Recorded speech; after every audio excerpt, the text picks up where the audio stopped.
Now, if we look at your sales and distribution, like there's you. There's you, and you never sleep, but there's you.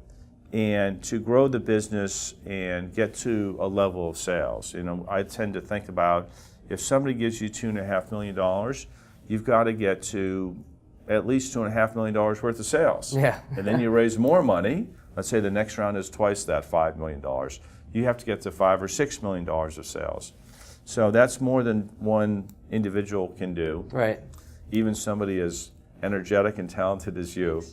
And so how do you see the sales working over the next 2 or 3 years? Yeah, and so like I mentioned earlier, we're going through, right now everything is printing as a service. Next year we'll be focused on beta testing our first printers, and so it will still be a pretty soft launch of maybe 20 or so printers out on the market. But through that, with our next round of financing, we'd like to bring in more seasoned sales people, a VP of sales, somebody who's maybe a VP of finance, and somebody who's in charge of product, somebody who's really done product before, and being able to take customer feedback and really apply it into your development. Yes, good. Those are really important players to bring onto the team. So to make it really super clear, you're printing as a service now. You have your own prototypes essentially in-house. You're using them to produce finished products.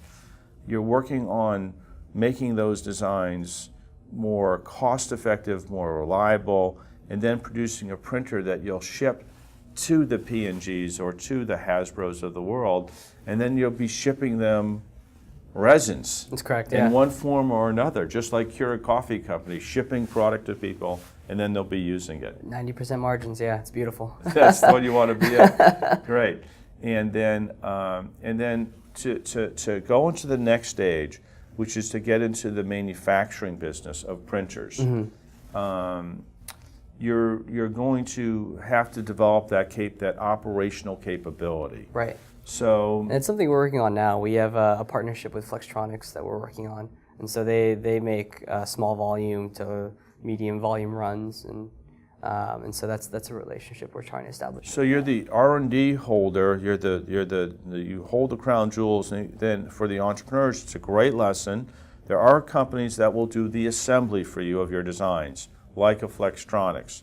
And then if you have a partnership with a chemical company, they can actually produce the resins needed in the cartridges needed and ship them to you or ship them directly to your Exactly, customers. yeah. So one of our chemical partners, they can do batch scale all the way up to pilot scale, all the way up to production scale, and white labeling, the whole kind of, Yeah. that's soup to nuts. Yeah, that's great. Yeah.